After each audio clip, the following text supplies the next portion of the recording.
Assalamualaikum warahmatullahi wabarakatuh. Waalaikumsalam warahmatullahi wabarakatuh. Di sini saya akan melakukan microleading di MI Al-Istiqomah Cikarang Utara. Sebagai salah satu persyaratan akan dilakukannya PLP integratif dari rumah. Sebelum ke pembahasan materi, di sini saya akan menjelaskan terlebih dahulu dasar pemikiran dan kondisi madrasah. PLP integratif merupakan mata kuliah sebagai wujud dari Tridharma Perguruan Tinggi, perpaduan antara pendidikan dan pengabdian masyarakat sekaligus yang lahir dari kesadaran akan pentingnya pendidikan dan pengabdian kepada masyarakat yang dilakukan secara bersamaan sehingga peran mahasiswa untuk pengembangan bangsa dan sekaligus sebagai agen percepatan pembangunan terlaksana dengan baik. Mahasiswa sebagai calon sarjana dapat berpartisipasi dalam proses pembangunan pendidikan. Berikutnya, karena di tahun 2020 hingga kini dunia mendapatkan musibah berupa pandemi COVID-19 atau coronavirus disease 19, dan sehingga sampai bulan April itu masyarakat Indonesia diminta untuk melakukan pencegahan penyebaran virus corona ini, diantaranya dengan social distancing dan isolasi mandiri. Jadi, karena adanya pandemi COVID ini, mahasiswa melakukan penelitian atau observasi di dunia pendidikan dengan memanfaatkan media sosial dan dapat dilakukan PLP integratif ini dari rumah. Selanjutnya, letak geografis madrasah. Berdasarkan letak geografis, MI Al-Istiqomah ini terletak pada Desa Karangasi, Jalan Dr. Setiabudi nomor 2 Kampung Bula, RT 5 RW 4 Cikarang Utara, Kabupaten Bekasi, Jawa Barat. Berikutnya ada struktur madrasah. Yang pertama, di paling atas ini ada ketua yayasan, yaitu ada Bapak Haji Diding Saifuddin Zuhri SAG. Di bawah ketua yayasan ada Bapak Muhammad Rudiana Soleh MPDI sebagai kepala madrasah, dan di bawah kepala madrasah terdapat staf-staf yang juga membantu dalam proses pembangunan pendidikan di MI Al-Istiqomah, seperti ada Bapak Aji Mujito AMD sebagai ketua komite, Bapak Ahmad Sofyan Hadinur, dan Bapak Rofiuddin Samlawi sebagai operator madrasah, Ibu Yeni sebagai staf tata usaha, dan Ibu Sufriyatin sebagai bendahara. Selanjutnya ada lingkungan madrasah. MI Al-Istiqomah Cikarang Utara ini merupakan sebuah madrasah yang setara dengan jenjang pendidikan sekolah dasar atau SD. MI ini berada dalam naungan yayasan dan Kementerian Agama. Sekolah ini juga memiliki kurang lebih keseluruhan siswa sebanyak 604 siswa, 18 guru, serta 5 tenaga kependidikan. Sekolah ini setiap akan melakukan pembelajaran, setiap siswa diharuskan membuka alas kaki sebelum masuk kelas agar kondisi di dalam kelas tetap rapi dan bersih. Dan setiap pagi juga selalu diadakan sholat duha bersama. Di sini telah masuk ke materi pembahasan mengenai sarana prasarana pendidikan. Di sini sarana pendidikan adalah semua fasilitas yang diperlukan dalam proses belajar mengajar, baik yang bergerak maupun tidak bergerak, agar pencapaian tujuan pendidikan dapat berjalan dengan lancar, efektif, dan efisien. Yang kedua ini ada prasarana pendidikan. Prasarana pendidikan adalah fasilitas yang secara tidak langsung itu menunjang prosesnya pendidikan. Itu seperti halaman, kantin, tata tertib sekolah, buku, dan lain sebagainya.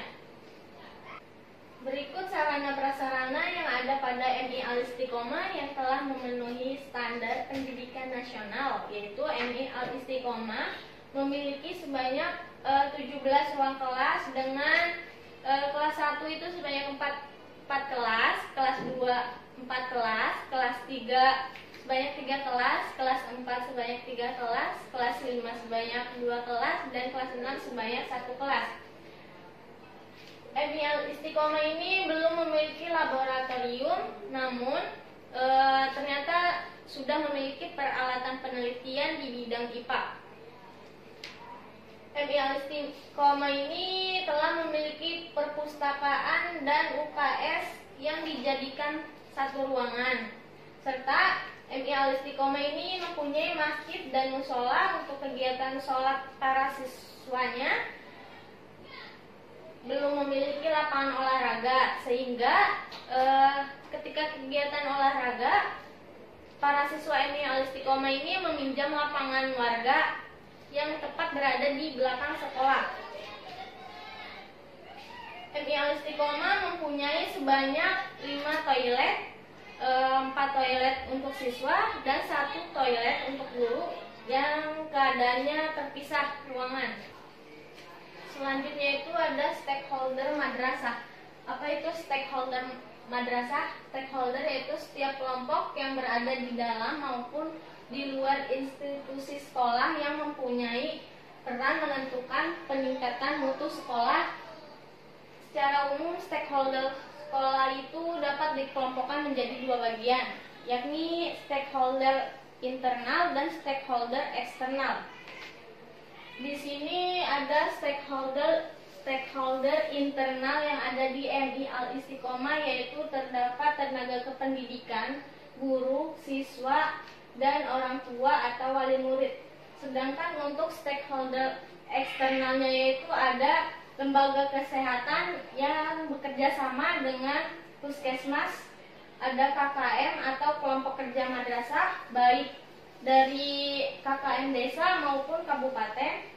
Di sini ada masyarakat juga yang membantu dalam mendukung proses kegiatan belajarnya, dan ada kerjasama pabrik atau PT untuk melakukan studi banding.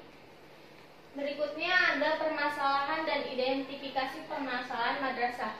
Berdasarkan hasil survei atau observasi dan wawancara yang telah saya lakukan kepada kepala madrasah dan wakil kepala sarana prasarana, dapat dilihat permasalahan madrasah ketika adanya pandemi COVID ini, yakni beberapa guru terhambat dalam melakukan pekerjaannya dikarenakan untuk memenuhi aturan pemerintah yang mengharuskan masyarakat Indonesia untuk di rumah atau social distancing dan tidak diperbolehkan keluar rumah jika tidak ada kepentingan yang mendesak.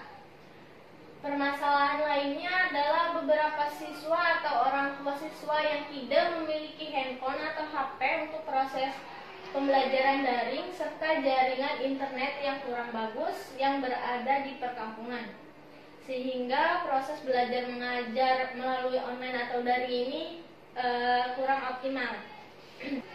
Berikut program kerja yang akan saya lakukan di PPL nanti, yaitu yang pertama membuat video profil lembaga MI Al-Istiqomah Cikarang Utara, yang kedua melakukan observasi problematika sarana prasarana, yang ketiga observasi inventaris sarana prasarana, yang keempat observasi identifikasi cara penanganan atau perawatan sarana prasarana, dan yang terakhir melakukan observasi pengadaan sarana prasarana. Di sini ada tujuan program, yakni 1. Memberikan pengalaman kerja kepada mahasiswa dalam rangka menerapkan atau membandingkan serta menganalisis teori dan pengetahuan dengan kondisi di lapangan. Yang kedua itu melakukan analisis terhadap sarana prasarana yang ada pada lembaga pendidikan berdasarkan teori dan pengetahuan yang diperoleh selama perkuliahan. Dan yang terakhir memahami secara umum kegiatan-kegiatan yang ada di lembaga pendidikan tersebut. Berikutnya ada target programnya. Di sini ada 2, ada target kuantitatif dan target kualitatif. Target kuantitatif ini dari keseluruhan program kerja yang telah saya rencanakan adalah menjadikan pengelolaan sarana prasarana lebih kreatif, inovatif, dan terarah, Sedangkan target kualitatifnya itu menambahkan wawasan berpikir dan meningkatkan kesadaran madrasah mengenai pandemi COVID-19. Yang kedua, terbentuknya pola hidup sehat pada madrasah pada saat pandemi COVID ini. Yang ketiga, diharapkan para guru mampu mematuhi aturan pemerintah yang ada untuk melakukan social distancing. Dan yang terakhir, menambah pembelajaran madrasah bagi masyarakat sekitar meskipun sedang melakukan social distancing. Pelaksanaan kegiatan yang pertama ada pola koordinasi agar program pemerintah tersebut dapat berjalan. Oleh karena itu saya melakukan penelitian observasi dengan dua cara. Yang pertama, tatap langsung atau observasi lapangan secara langsung dengan tetap memperhatikan protokol kesehatan. Dan yang kedua yaitu melalui online atau daring dengan cara wawancara via WhatsApp atau media sosial lainnya. Di sini ada pengarah atau DPL-nya yaitu Bapak Asep Kurniawan MPDI, dan kepala madrasahnya itu ada Bapak Muhammad Rudiana Soleh MPDI, dan pelaksananya yaitu saya sendiri. Yuk. Yang kedua, di sini ada pihak yang akan saya ajak ikut serta nanti, yaitu ada Bapak Asep Kurniawan MPDI selaku dosen pembimbing yang telah mendidik dan memberikan bimbingan pada saya. Yang kedua ada Bapak Muhammad Rudiana Soleh MPDI selaku kepala madrasah yang telah memberikan kesempatan kepada saya untuk melakukan observasi. Yang ketiga ada Ibu Yeni yang telah memberikan informasi madrasah tersebut. Dan yang terakhir ada Bapak Ahmad Sofyan Hadinur dan Bapak Rofiuddin Samlawi selaku operator sarana prasarana yang telah membimbing dan memberikan informasi mengenai sarana prasarana di madrasah tersebut. Berikut ada jadwal kegiatan yang akan saya lakukan di PPL nanti, yaitu 1. Membuat profil video madrasah yang insya Allah akan dilaksanakan pada hari Sabtu tanggal 30 Januari 2021 jam 8 sampai dengan selesai beserta saya sendiri. Yang kedua ada observasi problematika sarana prasarana yang akan dilaksanakan pada hari Kamis tanggal 4 Februari 2021 jam 8 sampai dengan selesai. Yang ketiga ada observasi inventaris sarana prasarana yang akan dilaksanakan pada hari Kamis tanggal 11 Februari 2021 jam 8 sampai dengan selesai. Yang keempat ada observasi identifikasi cara penanganan dan perawatan sarana prasarana yang akan dilaksanakan pada hari Kamis tanggal 18 Februari 2021 jam 8 sampai dengan selesai. Dan yang terakhir yaitu melakukan observasi pengadaan sarana prasarana pada hari Kamis tanggal 25 Februari 2021 dari jam 8 sampai dengan selesai. Sekian presentasi untuk micro leading saya kali ini. Kurang lebihnya mohon maaf.